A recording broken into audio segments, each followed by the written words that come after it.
ইফরাজ চলো আজকে পড়তে বসবে। চলো চলো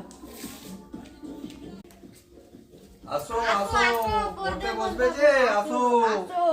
মাম্মি আমি মামাদের সাথে পড়ে নেবো, তুমি যাও। আচ্ছা ঠিক আছে, যাও, মামার ওখানে বসে আছে, পড়ে নেবে, যাও। আসো আসো।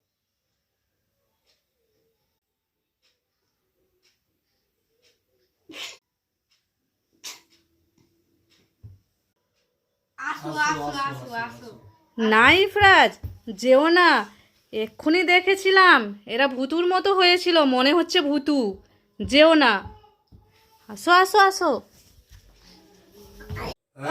কোথায় যাচ্ছিস?